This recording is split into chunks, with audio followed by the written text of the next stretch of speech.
Hi everyone, and welcome to today's tech webinar. If you could please say hello in the chat box in the bottom right, or give me a thumbs up to let me know you can see and hear me all okay. Brilliant, thank you. So today's panel consists of Alan from Group GTI, who'll be hosting today's webinar. We have Maria from Experian, Ty from 1010 Solutions, and Gabby from Booking.com.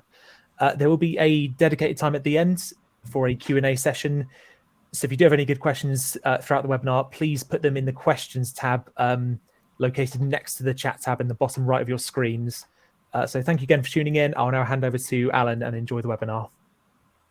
Thanks, Connor, and welcome everyone to this Target Jobs webinar on getting into a career in tech for students who are computing students or from non-computing courses. My name is Alan. I'm one of the editors here at Target Jobs, and I'm going to be your host for this webinar. Joined by a brilliant panel of both recruiters and practitioners in the tech industry. And before I hand over to them to introduce themselves, I just quickly want to go over the ground rules of the webinar. So for today's session, we will spend the majority of it having a bit of an open discussion around getting into tech, the skills needed, the experience. However, for the final 20 minutes or so, we'll open it up to a Q&A session from you in the audience. However, you don't have to wait until the final 20 minutes to put your questions in the question panel. I encourage you to do it at any point throughout the webinar, because the way that it works is that you upvote a question to get it to go towards the top of the list of questions. And the more upvotes a question has, the higher up it goes. And when it comes time for the Q&A session, we'll answer your questions in order of the most upvotes. So thank you for listening to that. I will now hand over to our panelists to introduce themselves. I'm going to go clockwise around my screen. So starting with Gabby, could you please tell us a little bit about yourself, your role, and who you work for? Hi, everybody. My name is Gabby, and I'm an early career specialist at Booking.com. So I'm actually based out of Amsterdam, but I hire a lot in the UK as well for our graduate programs. So I started at Booking.com just over a year and a half ago, as we started to put a real big priority on our graduate hiring. So it's really great to work for a company that aligns a lot with my values, to travel a ton. So happy to be here today to talk to you about tech roles and graduate programs. Brilliant. And what drew you to move to Amsterdam from? Did you go straight there from Canada? Yes, well, I had always wanted to actually work at Booking.com. It's where our headquarters are. And so I really wanted to work at a company that's super exciting, and we get some really fun travel perks too. So it's never a bad thing to have too. So that was the main reason for me. Nice. And Maria, could you say hi, please, and introduce yourself? Yeah. Hi everyone. So my name's Maria Whittingham. I work at Experian. So I've been at Experian just over a year, and I'm the senior talent acquisition partner here within the early careers team. So essentially, I oversee all of our kind of recruitment for graduates, placements, and apprentices in the UK, working with the rest of the recruitment team as well. And I have worked in early careers for about 8 years at a couple of different companies as well, in various different roles, and also started my own career off as an apprentice as well. So I've kind of been through the whole process of being an early careers member, and then sat on the other side of the table as well. So yeah, it's nice to see everyone today, and looking forward to answering your questions. Brilliant, thank you. And Ty. Hi everyone, full name's Ty Eckley, but everyone just calls me Ty. So yeah, I'm based in Leeds, work for a company called 1010, which is a testing company. Well, mainly in testing, but they do have other roles as well, like developing. Some of my colleagues gone into like data, so there are different roles as well, but mainly in testing. I've been with the company now just under a year. I've actually graduated from their graduate program. So now I'm with a client of theirs working on automation testing. Brilliant, thank you very much. So thanks for introducing yourself. Thank you again to the panel for being here. Let's kick things off. And so the first question I'd like to ask is to the recruiters. What technology roles do you hire for? If I could start again with you, please, Gabby. Yeah, for sure. So I think what's great about working at Booking.com is it really is a tech company at its core. So we do focus on travel, but our big focus is on tech, and all the products that we offer, whether it's flights or accommodations or car rentals, we work on the tech that brings those products to life for our travelers. So in terms of tech roles that we have specifically at the early careers level, we have a graduate program in Manchester. So the program is a 15-month opportunity, although it is a permanent role. You start on board as a junior software engineer, and then you go through a boot camp and then a series of team rotations. And then at the end of the program, you graduate into the next level of a software engineer role. So that's kind of the main focus of our program, is really to bring students in who have just graduated and really skill them up as quickly as they can, but also offer them that kind of discovery or experimentation side of things by rotating through different teams. So if they want to explore a back-end role or a front-end role, it gives them that kind of flexibility to try both things. So that's our main kind of tech focus when it comes to graduate roles. Fantastic. And what sort of, is there a specific degree background that you're looking for this, or are you open to a range of backgrounds? Yeah, we're open to a range of backgrounds because the main focus is whether you're able to code or not for a software engineer role. So we're really flexible if you come from various different educational backgrounds. I will say, if you are studying something that's a little bit more aligned to coding, let's say computer science, it might just set you up in terms of the experience you have to go through our interview process. But we do look at all different types of degrees to bring into our graduate program. Fantastic, thank you. And Maria, if you could tell us about the roles you're hiring for and sort of the backgrounds that you might or might not be looking for.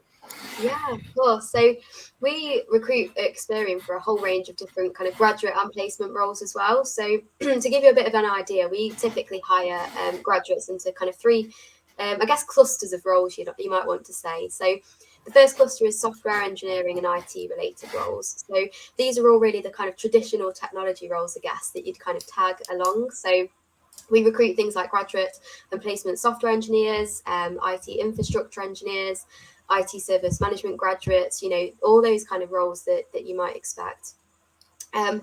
We also recruit into an analytics pot. So that might be good if you're wanting to get into tech, but don't necessarily want to, kind of be a software engineer and have that much of a focus on code. So our analytics roles are things like graduate and placement data analyst opportunities and graduate data scientists as well, where you're still working within tech within a broader function, using some programming skills, but maybe a little bit less than those kind of software engineering roles that we offer. And then if you're kind of interested in tech more broadly, but actually you kind of want to do a bit more of a businessy related role within kind of a tech space, I guess, we recruit our commercial roles as well. And this is essentially all of our other roles. So things like finance graduates, sales graduates, project management graduates, and things like that as well. So, of course, the software engineering and IT roles are more traditionally tech-based, but, all roles work with different forms of tech, different software and things like that. The level just varies on depending on the role you come into. At Experian in the UK, our main hubs to recruit roles into is Nottingham. So that's one of our main hubs. That's our headquarters. If anyone is currently based in the East or West Midlands, you'll probably be familiar with Nottingham. But we do also have growing populations in our London office. So that's near Victoria, and then Glasgow office as well. And when you join us as a graduate, you'll also be kind of entered onto our development program as well for early careers, which really helps you kind of upskill on like lots of different soft skills, as well as the day-to-day training. In terms of if you need an IT degree to apply to Experian, you absolutely don't. So the software engineering role, similar to booking.com, if you've got a technical STEM subject, you're currently working towards that is ideal. That's brilliant. But equally, if you don't have a degree in any of those fields, like a STEM field, then that's okay as well. Maybe you're like a bedroom coder, maybe you're simply a tech enthusiast. If you've got that real passion for technology, that's absolutely fine as well. The main thing that we look for is pretty similar, actually, to what you were saying, Gabby, is kind of applied learning. So even if you haven't come from a STEM background, but you can show that you've done, I don't know, a little programming project or completed some learning online, whatever it might be to demonstrate that interest in tech, that is something that's really good and will kind of help you to stand out as well. For our commercial roles, there's no IT related background needed. And for analytics, it's very similar to software engineering. If you've got a STEM background or a mathematical background, that's brilliant. But equally, if you can demonstrate that applied learning, then we do consider that too. Brilliant. And so you said something there then about having having done something alongside your studies, perhaps some online learning or whatever. Yes. Could you give us an example of maybe a candidate that you've seen that has done something alongside their studies that has really impressed you? Yeah, absolutely. So sometimes, for example, we might get a candidate who has come from a completely unrelated background to IT, that's really not related to that at all, but maybe they've done some like Code Academy courses online, or maybe they've actually just got that real passion for tech. So they've created their own program on GitHub, or joined the Computer Science Society at university, for example, and kind of been working as part of a little project team on a little project there. I think there's lots of things that you can do that don't necessarily cost any money, for example, that you can kind of use to really, I guess, upskill yourself, but also really demonstrate that enthusiasm and passion for tech to a recruiter as well. Fantastic. And Gabby, what about in your experience? What have you seen alongside a degree that has impressed you? Yeah, for sure. I feel like we're on the same page, Maria, but also some things, like I'm just thinking of our past recruitment cycle and some things that really stood out. We had some candidates that we had met at university events such as hackathons. And what really stood out to us, we had some of the grads that we hired for our next cycle come from those events, because we were really able to see how they put on an event. They dealt with stakeholders, they used communication skills, because we'll see that a lot of times being a software developer isn't just sitting at your desk and coding all day for the most part, but there is a lot of skills needed outside of that. So if you can show or demonstrate that you've gotten involved in student committees or something at your university that involves planning and taking initiative, those are great complementary skills to being able to show your technical skills throughout an interview process. Thank you. And Ty, if you want to tell us a little bit about what you studied, and I understand that initially you went into a sales career before tech. If you could sort of tell us what perhaps drew you to that over a tech career at first.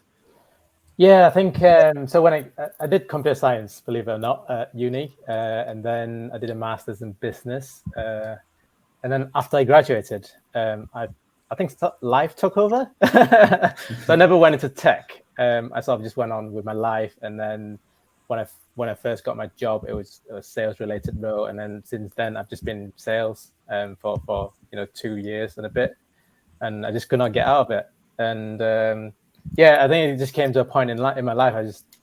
Me and my partner, we just went up. I need to do something in my life. I need to go back into tech in something that I really enjoyed. So yeah, and then I met a friend who went to like a graduate program similar to the one that I went into for 1010. So she actually recommended 1010 for me. So I went into 1010 through the academy. So I mean, like, again, the academy will accept anyone from any background. It's not, you don't need to have a computer science degree to be able to do that. Some of my colleague who's actually graduated at the same time as me, they've come from finance background, they've come from having a lawyer's degree, and everyone's different. I think the most important thing is as long as you demonstrate your passion for tech, and you're willing to learn, willing to upskill yourself, and you show that you've got a personality that will fit the culture of the company, then you will succeed. but yeah, I mean, I think for me myself, it was obviously the passion for tech, because obviously I did computer science, and the familiarity of it as well, because I was more familiar with tech anyway from the beginning, and obviously good career progression as well. That was another thing. Obviously, and obviously money. I'll put it out there. It's for money. Money talks. It's money. So yeah, that's basically my experience so far. So I'm curious then, how come, if considering you studied computer science at undergraduate, how come you then decided to not pursue that post-university originally? I think after I graduated, I actually went back to Malaysia. So I'm actually a Malaysian. I'm actually from Malaysia, but I lived here since all my life. But I went back to Malaysia to experience the life there, and yeah, for some reason I just didn't go into tech at all. Like I said, it was from the beginning. It was just meant to be a holiday in Malaysia. All right. But then I decided to stay because I liked the place so much. And then I had to get a job, and then I got some recommendations. I went into sales basically from there. No, yeah, I mean, life getting in the way doesn't sound all too bad when you're in Malaysia and Definitely not in Malaysia now. fantastic. And so obviously, Ty, you were giving us some insight then into sort of like what draws you to a career in tech. But from a recruiter's perspective, then, Gary, if I hand back to you, why do you think students should consider this career path? Yeah, for sure. I think, first of all, a career in tech is really exciting because there are almost like infinite possibilities for new graduates to take on. It's such an exciting industry to be in because things are always changing. So you'll never feel like you're kind of stagnating in one point working in tech. Even within one big tech company, you can even have so many different careers.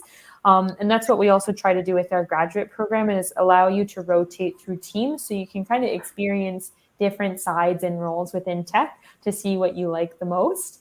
I also feel like in tech, you can also have a lot of impact early on in your career. So it's not a very hierarchical type of career. It's really, you get into problems, you get your hands dirty, and you can really have an impact and see the difference you're making in your work pretty quickly. So I think those are some of the exciting things about starting a career in tech. And you were talking there about there not being like sort of one single career path. Do you find that is sort of what attracts such a diverse background of people? Yeah, I think so. I think it's also something that, like some of the co-panelists said today, you can kind of not just come from a traditional university background, you can kind of gain some of those tech skills as you go along.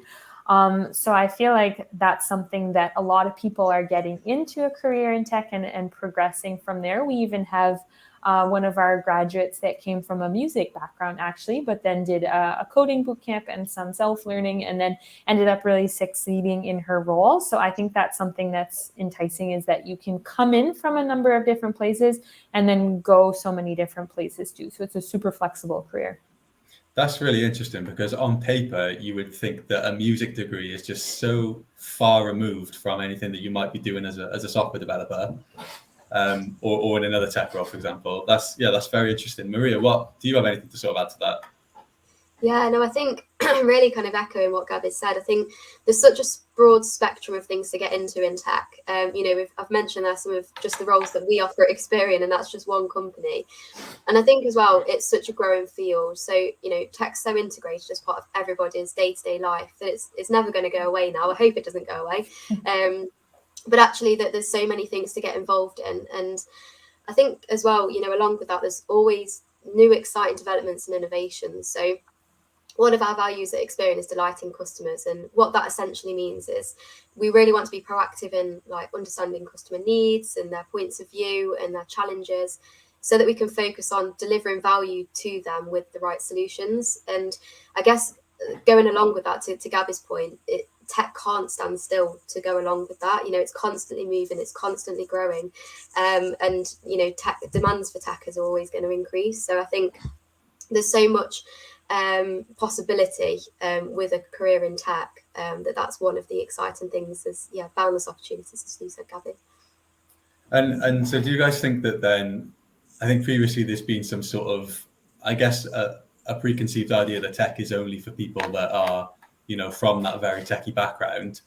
Do you find that sort of with the candidates that are applying to you, they're sort of more, what's what I'm looking for here? They're more understanding that this is a career that's for them and they're not sort of isolated from this career?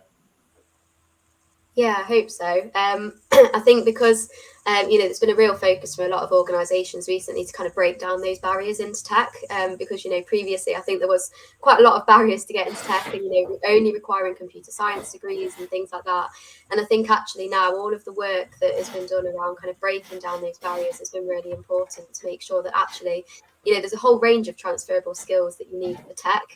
As you were saying, I think, Ty, it's not just about, or Gabby, sitting at a desk and kind of programming all day, for example. There's lots of other transferable skills that go along with that.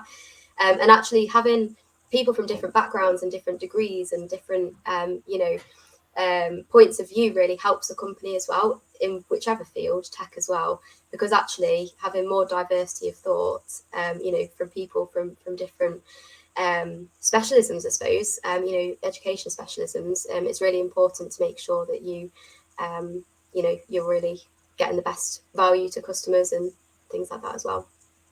Yeah, and so I like sort of customer service and client management skills. Are these things that come into like the tech jobs at booking.com at Experian, sorry? Yeah, absolutely. I think in all organizations, you'll never sort of be working fully independently, completely just by yourself all the time. You work with a whole range of different teams as well. So yeah, there's lots of kind of different skills that are needed, working with different stakeholders, whether that be internally or if you have a client facing role, that could be a potential element as well. And just that ability to sort of communicate with different people as well is like really important. Brilliant. And what about you, Gabby, from a booking.com perspective? What sort of skills are you looking for from your graduates?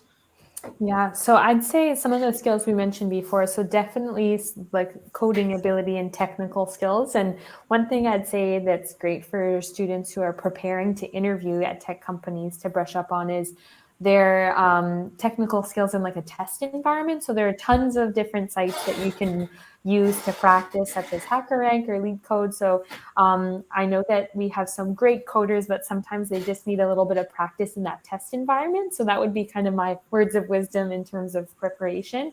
But aside from that, we're looking for students and grads who are really passionate about learning. As we said, it's such an evolving career and industry. There's never going to just be the same career forever. So someone that can really come on board and be eager to learn are great skills to have.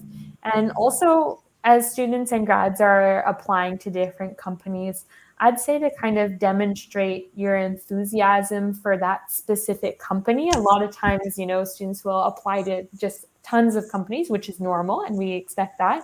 But really to demonstrate yourself, try to kind of really show how you align with the mission and the values and that you've done your research. So those types of things really set our grads apart.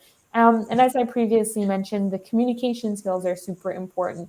We had an event in our office recently where we had university students come in and shadow different tech careers. So whether a data scientist or a software engineer, UX designer, all these things. And we asked them after what their thoughts were on a career in tech, like what did they take away from this mentorship opportunity? And they said, it's so varied and the day is so different, and they kind of expected it to be like, okay, you work on one thing throughout the day. And I think the main learning from that is that we're looking for people that can take initiative, that are flexible and curious on the soft skill side of things, paired with that really good technical foundation. And yeah, that's really interesting. How do you think students can sort of go about developing then their, I guess, resilience and their ability to sort of adapt to perhaps a situation that they weren't expecting to encounter in work? Yeah, for sure. So I would say getting involved in things at your university. So as mentioned before, if there are any student committees or hackathons or programming contests, those are great.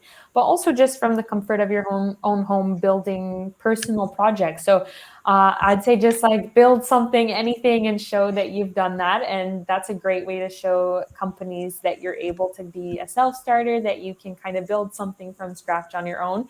And don't be afraid to kind of show that off and tell companies what you've done on your own or something that you've created yourself. And are there any projects that come to mind that you've seen in candidates? Yeah, I'm trying to think, like even just like off the top of my head, like building a website with like projects you've done, or building an app. Like it doesn't need to be something really big. It can be something fun or silly, but just something that shows that you went above and beyond what was expected of you just in your coursework, to be creative and try new things, and show that as well. Yeah, and I guess that's the ultimate way as well of demonstrating your passion. If you're doing it outside of your course hours and you're choosing to do that over perhaps some other hobby, that's a great way of demonstrating your passion to an employer. Maria, you're back. Great. Yeah, I'm sorry, I was having a couple of internet. My camera was having a couple of internet issues there, but I am back. Hopefully, everyone can hear me. Yeah, we can hear you. It wouldn't be a webinar without a. And Ty, could you tell us a little bit more about your graduate program, sort of what your role entails and the skills that you're using sort of on a daily basis? Yeah, so like I said, 1010 is a testing company. So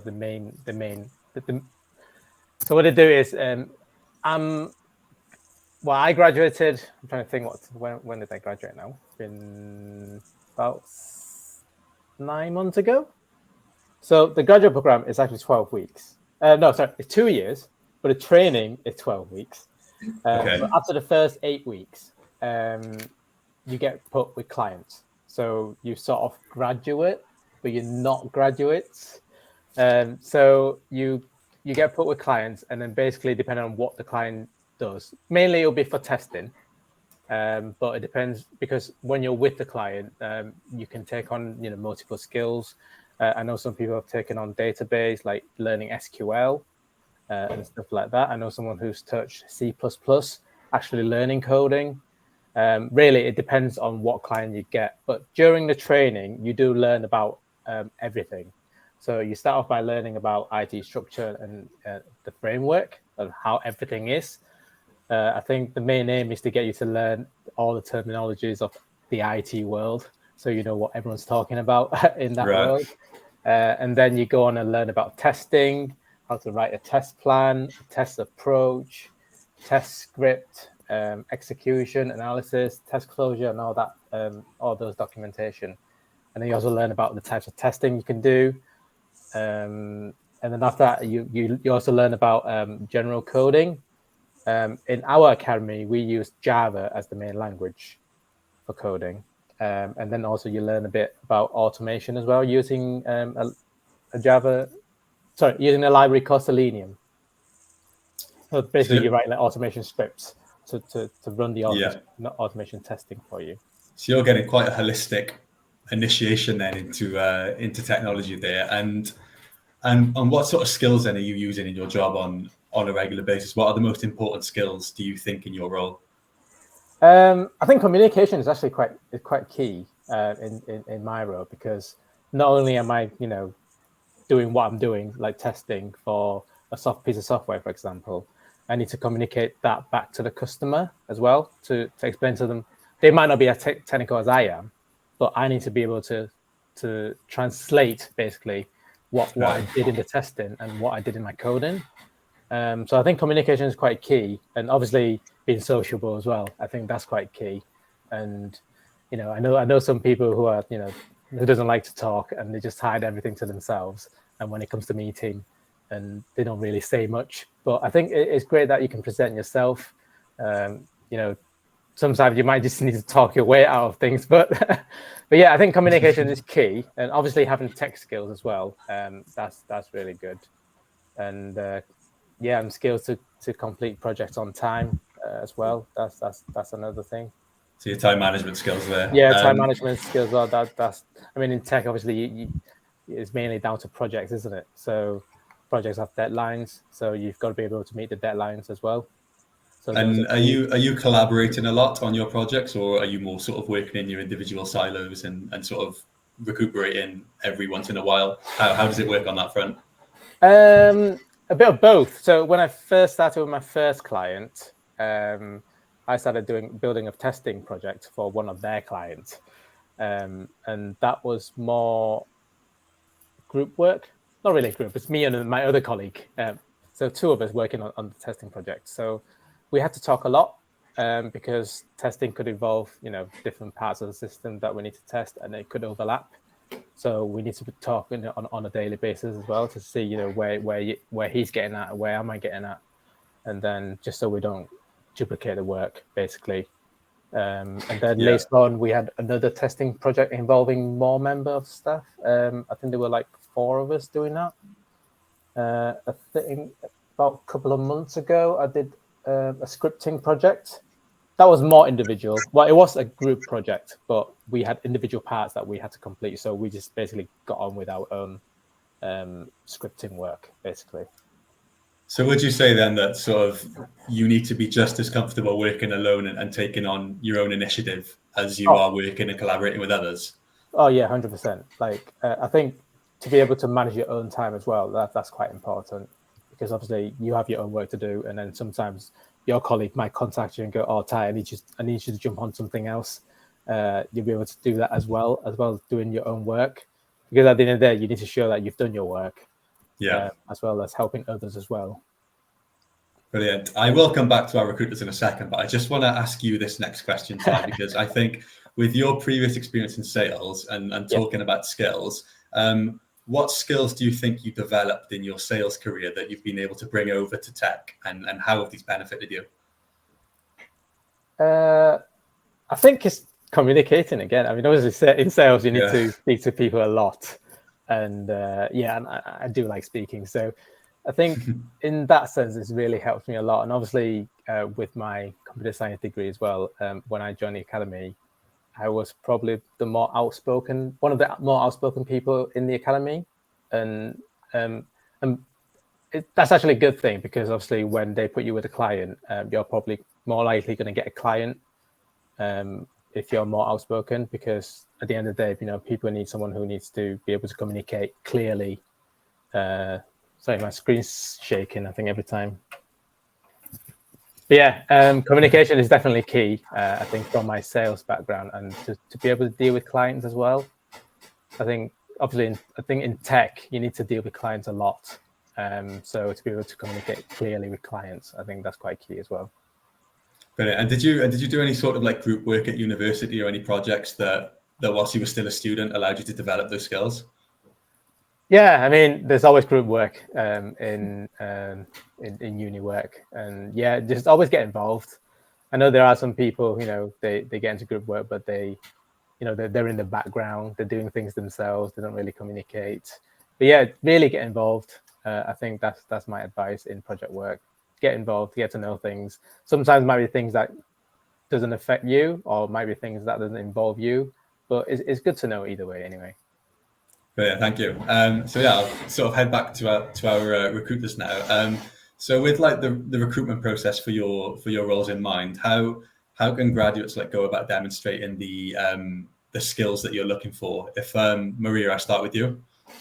Yeah, absolutely. So our application process is the same for all of our roles. So the first stage is an online application. So we've currently closed at the moment.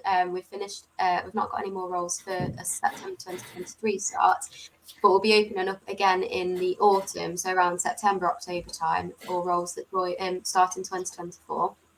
And really, it's just an online CV application, which is the first stage. And then you'll progress through different stages if you meet the requirements. So the second stage would be online testing. So there's a couple of online assessments we do, just really to help us understand your natural behaviours and thought patterns. If you're successful from that stage, you'll be invited to do a video interview. So that's a one-way pre-recorded video interview, where really we want to learn a little bit more about why you want to join Experian and the role and the skills that you can bring as well. And then if you were successful from that point, you'd be invited into one of our assessment centres, which are held virtually. So I think in terms of some kind of key bits of advice, really, I'd give if you were looking to sort of, I guess, stand out from the crowd and do that. One of the first questions that as a recruiter we'll ask when we see a CV for the first time or anything like that is really why. So it's why does this person, why has this person applied to the role? Why does this person maybe want to, join our company and things like that? So anything that you can put in your CV or put in your application to help answer that question is always really valuable. So, maybe you've done what we said, earlier. Maybe you've done some online classes to, upskill your knowledge in tech, or you keep up to date with industry trends, or you're part of a uni society or an event like a hackathon, as Gabby said, things like that. Anything like that that you can do to put in your CV or your application is really good. And then I suppose as well, before that is really understanding the key skills that are needed for the type of roles you want to apply for. And then really just identify if you might have any gaps that you want to kind of upskill yourself in. And you really use that as an opportunity to kind of build up your own knowledge and understanding as well. So maybe, for example, you really, really want to be a software engineer, and at the moment you only really know the basics of one language, so maybe like HTML or something like that. that's absolutely fine, because to be honest, when you've got one language, from what I've heard, I'm not a technical myself, but from what I've heard, that logic and the principle you can apply to learn other languages and pick them up a lot quicker. But maybe you could think about actually, what's a really common language in the industry at the moment, things like Java, C#, things like that. And actually, could you do something to start building upon your knowledge of that using some of these online classes, things like that?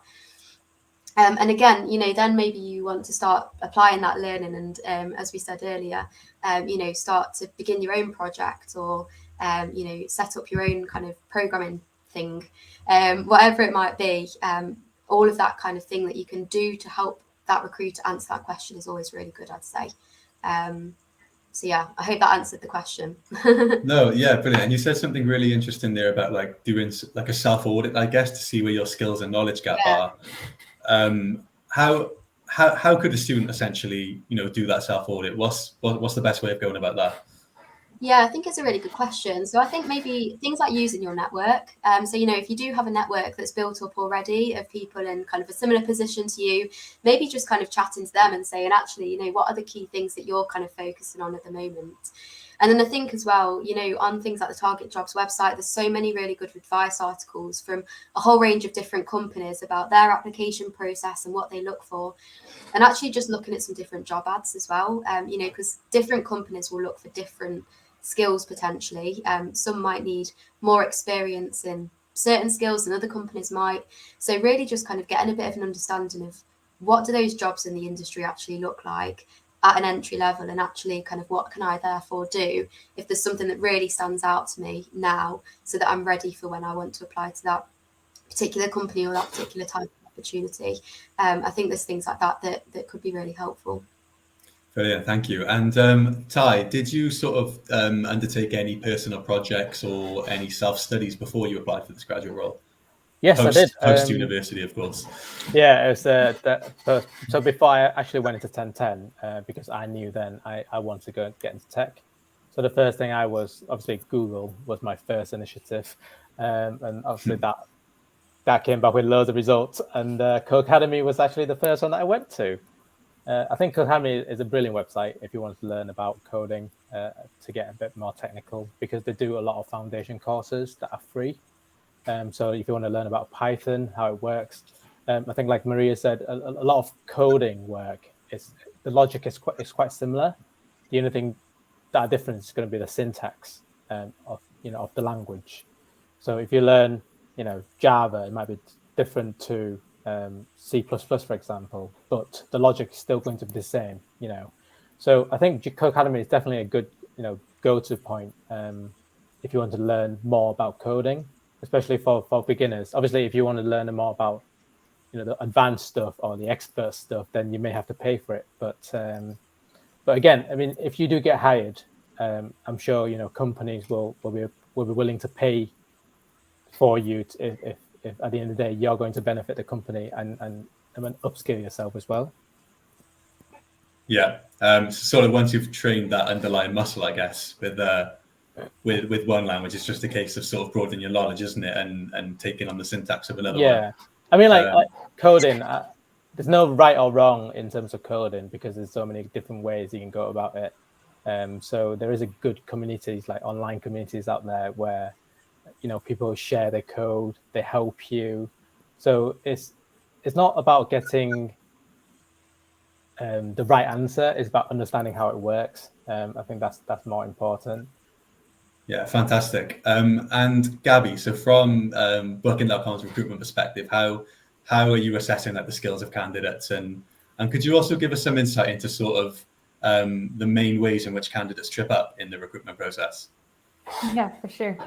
Well, I would say the first step in the process is always going to be the application. And we almost give you the perfect guide of what you should include your resume just by looking at the job description. So I would say that is like the best document you can look at on a career site, is exactly what's going to be in the job, what we're looking for. And so if students can reflect some of those elements of the job description or posting back in their resume or CV, that's a great place to start. Oftentimes we see candidates just kind of send out their resume, but they don't have things clearly outline, let's say, their graduation date or what their degree has been. And so there are a few basics that I feel like if those are the main criteria on the job description, those should be super clear in your resume. So that's kind of the first thing I would say, to not have your resume overlooked. Be really clear on what experience and education you have. A lot of our grad programs, well, all of our grad programs require 0 years of industry experience. So some ways that students can really enhance their resumes are really to put university coursework experience or projects they really liked or excelled at. So that's one way to kind of start things off on the right foot right from the beginning. And then I know I mentioned it before, but I think it's super important. So one way that I feel that students might kind of get stuck or nervous or anxious throughout the interview or recruitment process is those technical coding assessments. So it's great to be able to code, but it's such a almost unnatural environment to be, you know, on the clock having to complete a coding assessment. So I would say if they can practice as much as possible, that's one way to get super prepared, because that's one of the main things that tech companies are going to be looking for. So even if you've done, let's say, a full computer science degree and you feel like you're the best coder ever, it is worth to just do some practice, because sometimes it's not as easy as you think when you're doing an exercise under a timed environment. So those are a few things I would say, and also practicing on the behavioral side too. So during our final assessment centers, we also have a behavioral interview for candidates. And we always say to candidates to prepare a few things, just again, because you can be fine before the interview, but as soon as you step into that environment, you can get quite nervous or anxious and forget everything that you've done before stepping into that room. So really practicing and writing things down allows us to really assess skills that graduates have.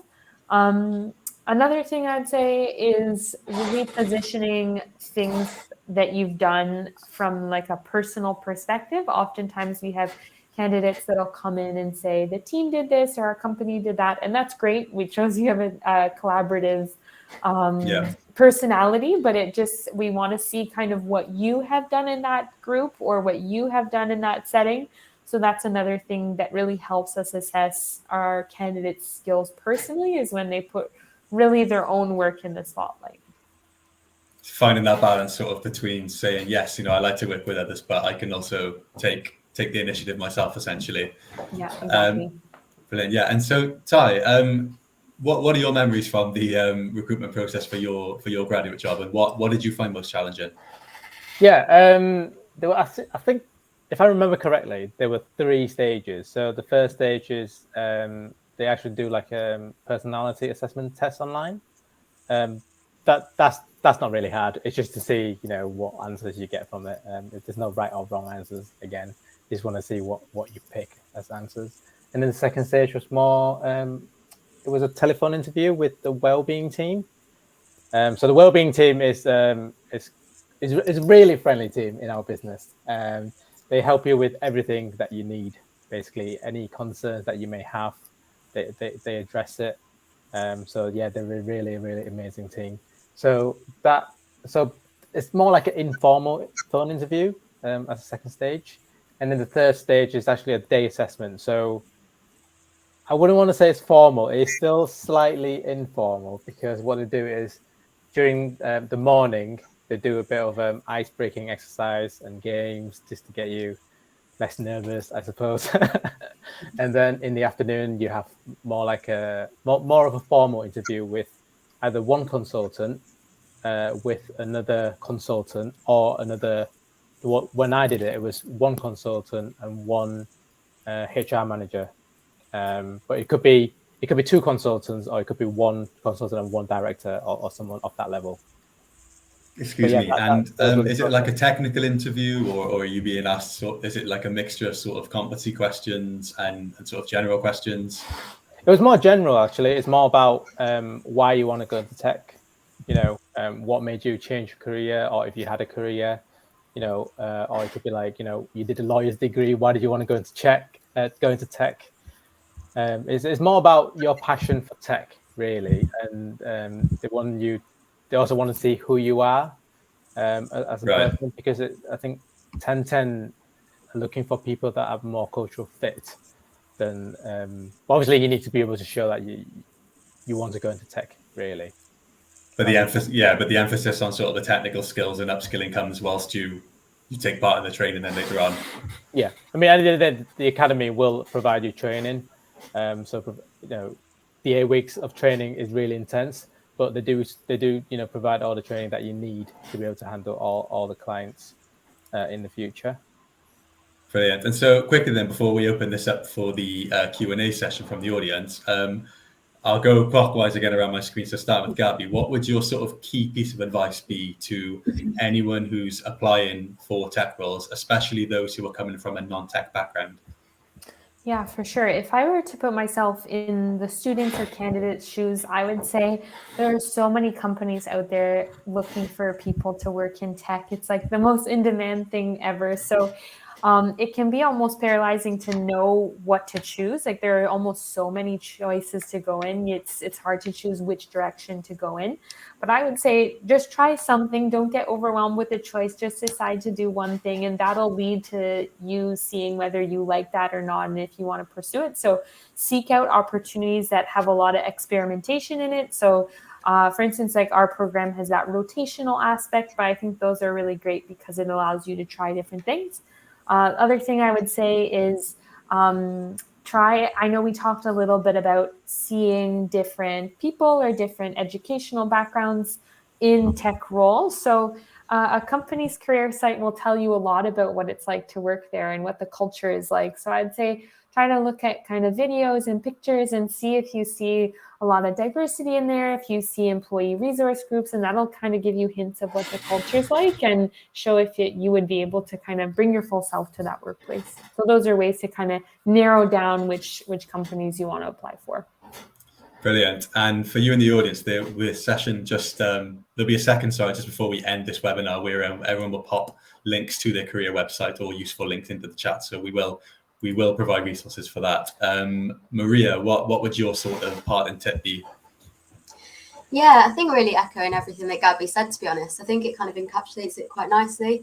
I'd say as well, just it goes along really with with what's been said, but just doing your research a little bit. So we talk about tech a lot, but tech is so broad, as we've mentioned, and there's different elements to tech. There's software developers, there's IT infrastructure engineers, there's software testers, there's architecture roles, there's so many different things that you can get into. So I think it's just about doing your research as well, trying a few things out, like Gabby mentioned, just to see actually, where your skills lie and what you like, what you dislike. If you can get any work experience as well, that's always good, or even just attending, company insight days or webinars like this, just to give you a little bit of an insight into different companies, what they offer, and hearing from the experts in the area as well as kind of recruiters too. All of those kind of things are really valuable, and like Gabby says, will help to sort of narrow down those options and understand where you might best fit within tech as the broad kind of word. Yeah, brilliant, thank you. And Ty.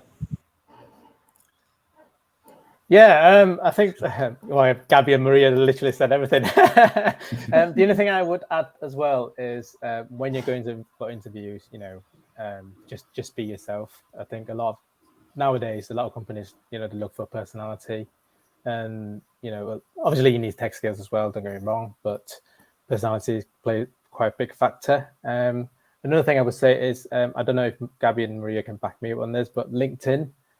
Build a good LinkedIn profile. That's really good for recruiters or anyone who tried to headhunt you as well.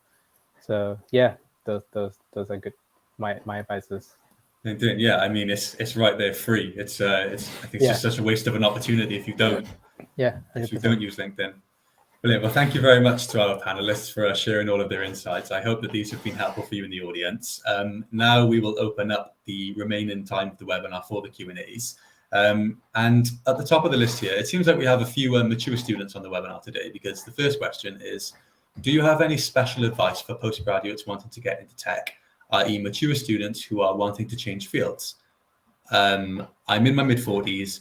Am I too old? Going to face age discrimination, etc.? I will start the live answer for that. And is there anyone in the panel who would like to take this question? I don't mind going first.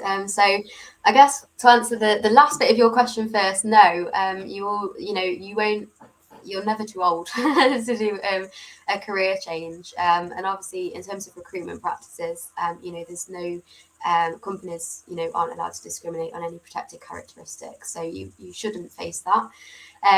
I think really the kind of the advice for postgrads wanting to get into tech is, I suppose, maybe answered a little bit earlier on in terms of just think about why is it that you want that career change. Sorry, I think I just dropped out again there. Why is it that you want that career change? And then identifying kind of what you need to do to get there. And then I think also having a little bit of a look at different opportunities about how to make that change into tech. So it might be, for example, that you feel like a really kind of like junior entry level role is the best way. You might feel that sort of a graduate opportunity is the best way.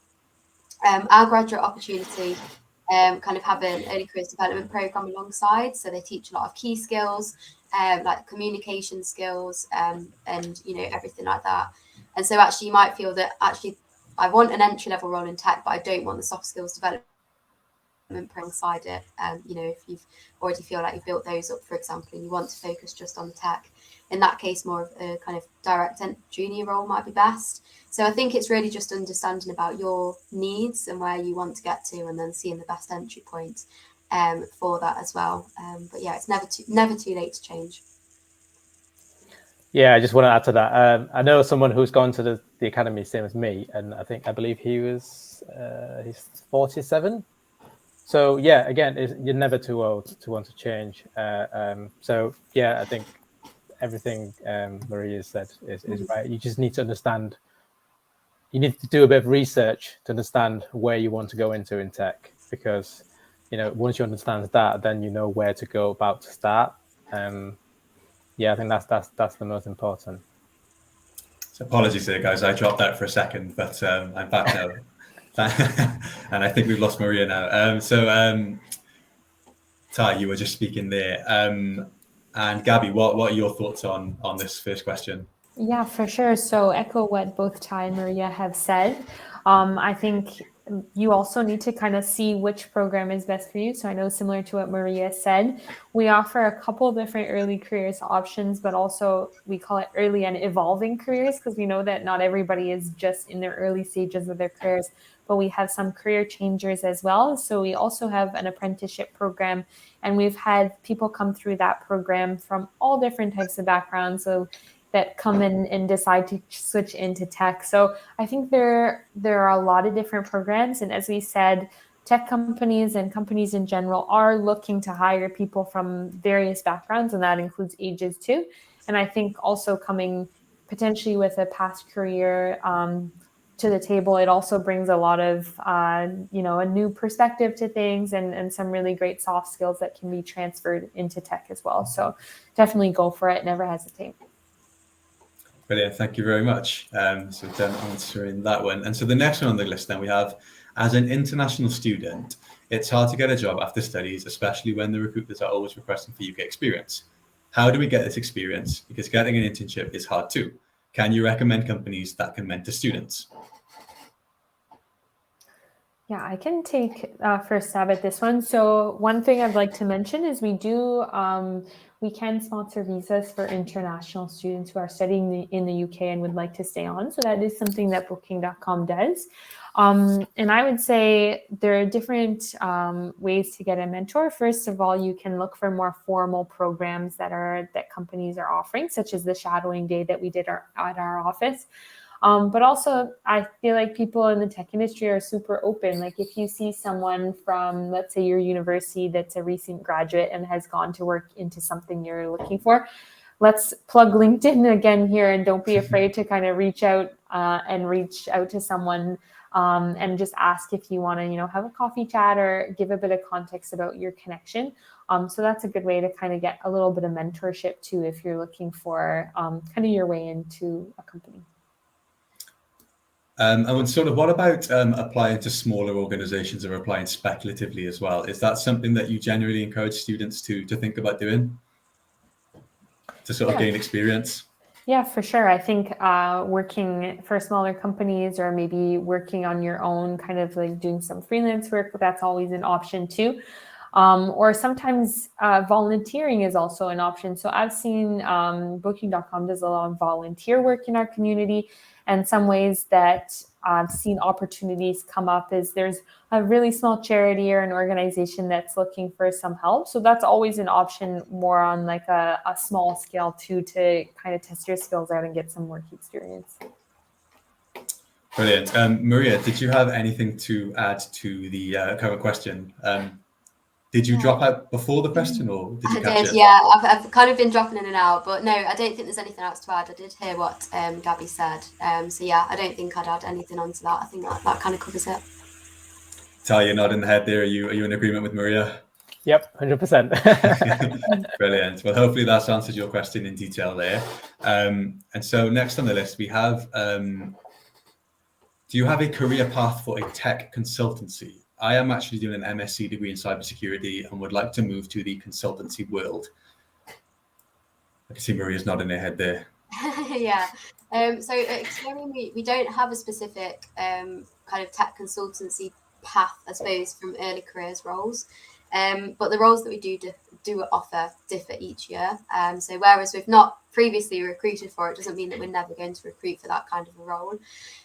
But historically, our roles have more been focused on sort of software engineering and, kind of roles similar to that rather than specifically sort of consultancy or tech.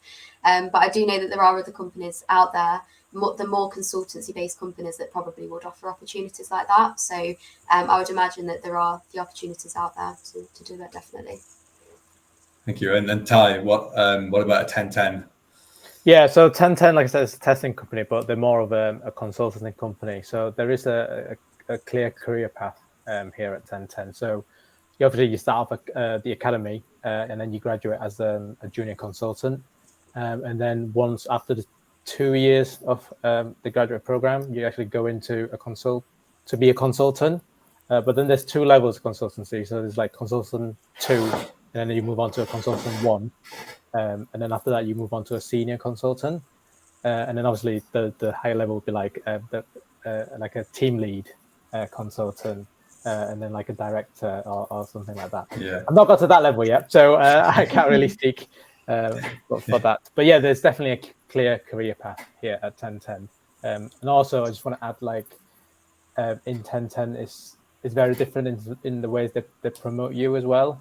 So all you have to do is you just have to show the company, that you've done the work, you're qualified enough to be able to promote yourself almost. So obviously the materials that you submit for a promotion will be reviewed. And I'm not saying, if you work hard enough, within 1 year, you'll get to a director level. Unfortunately, no, it doesn't work like that. But you still need, the amount of years that in your role to be able to move up the ladder. But at least you don't need someone, like a manager to approve your promotion. Is entirely down to your own work. So essentially, you're getting at what you put in. Yeah. Yeah, basically, yeah. As long as you can prove that I can be a team lead. I've done this, I've done A, I've done B, I've done C to be a team lead. As soon as you can show that by providing evidence in your work, then those will be reviewed, and then a promotion will be considered. Brilliant. And Gabby, is there any consulting opportunity at Booking.com? Yeah, so within our graduate program in Manchester, it is really focused on a software engineering role. With that said, though, that's kind of our foundational program, but then within the business, there are a ton of different roles that you can take on. We don't have any, let's say, consulting-like roles with external customers just because of the nature of our business. But as mentioned before, software engineering roles can really differ based on the team and the area. So if you're looking for something that has a little bit of a combination between business and tech, there are opportunities like that as well as at Booking.com. Brilliant, thank you. And if there are any sort of links to career websites or any other resources that you find might be useful, feel free to post them in the chat for our audience at this point. And I will click done answering. And so the next question, I think, Ty, I think this might be a good one for you. This is quite an objective one, I guess, and comes down to the person, but is a computer science degree worth doing? It's a very vague one, isn't it? Yeah, it's quite subjective, really. Again, I think it depends what you want. Like, if you want to get into tech, it's really good to have. Don't get me wrong, like, you don't need, I'm not saying you don't need it, but nowadays there are so many programs that you can go into that doesn't require you, doesn't require a computer science degree, let's say. But having it is not bad, because at least you get to know the background of, the tech industry, what you're getting yourself into. I think that's a good experience to have. Yeah, I mean, if you ask me, I'd probably say yes, because I'm from a computer science background. Yeah. Especially if you want to go into tech, it's really good to have, especially when I was in the academy. I remember because I had a computer science background, it was easier for me to understand a lot of the stuff that they were teaching us. I know some people struggled because they're from, like, accounting backgrounds or lawyer backgrounds. But yeah, I think it's definitely will benefit you if you want to go into tech. Yeah, and I'm sure our recruiter just sort of echoed the same sentiment there. But we've also kind of touched on this throughout the conversation that it's not really vital to have that, right? Where, the career routes are now open to people who can show the passion and the skills from other means as well as a degree. So yeah, I will click that as answered, and hopefully that has given you the insight you were looking for. Thank you for the question. Next on the list we have, is there any opportunity for a role that includes a coding bootcamp? I have a PhD in maths, but not much coding experience. Well, I think we've kind of touched on this actually at several points throughout the webinar. We've obviously got 1010 have their training program. And also we've talked a lot about the ways in which you can develop your coding skills as well. If you look to Code Academy, look to, these resources such as the Odin project. I'm not sure if we mentioned CS50 by Harvard. I know that's a well-known computer science introductory course. So really look to these free courses online and build your projects. So I will mark that one as answered as well. And so, yeah, the next question again is asking about internship programs for postgraduate students who ventured into tech without any previous IT knowledge. Quickly, I will actually throw this one out to the panel then. Are there any work experience opportunities at your organizations which are designed for people with no previous IT knowledge? So I can jump in here quickly. So I know I mentioned it very briefly before, but we do have an apprenticeship program. So that doesn't require any prior kind of coding knowledge or skills and interest to pursue it. But you do kind of work alongside your studies so that you can kind of grow into that role as you're learning the skills on the job as well. Brilliant, thank you. And I will mark that one as answered. Hopefully that has given you the insight you were looking for. And the final question, which I think we've really touched on as well, is the path open to postgraduates. I just got into a software engineering bootcamp / academy, starts in a month, but I'm 30, so will job prospects. What will job prospects for someone of my age look like? Well, the first question that we answered was from somebody who said that they were 40. So I think that, it's, as I'm just echoing really what's been said by our panelists here, it's not, your age isn't going to hold you back. Would you all agree? It's the skills and it's the passion that you'll bring into to your applications. Sorry, go ahead. Oh no, I was just going to say yeah, absolutely. Fantastic. Well, that brings us to the end of our list of questions. I'd like to thank our panelists for joining us today and sharing their thoughts and their advice. I'd like to thank you in the audience for providing us with your questions. Connor's just jumped back on and he's going to just talk a little bit about the next Target Jobs webinar that's coming up. So yeah, stick around to find out about that. To answer the question in the chat, yes, this will be recorded and you will have access to this webinar once we finish. So once again, thank you all for joining and thank you to our panelists. Thank you. Over to you, Connor. Thank you. Thank you. Hi guys. Yeah, as Alan said, thank you very much for that really valuable information. I'm sure that everyone appreciated that. Just put on the screen now a link to our Target Jobs events page. So feel free to click on that and follow along for any future sort of opportunities and events that we're running. We run webinars regularly on all different subjects, and next week we have a webinar on how to secure your perfect role in finance. So click on the link and sign up to that one if you're interested. I'll just say thank you again for watching and enjoy the rest of your day. Thank you all. Well, Thanks, cheers, everyone. guys. Thank you very much.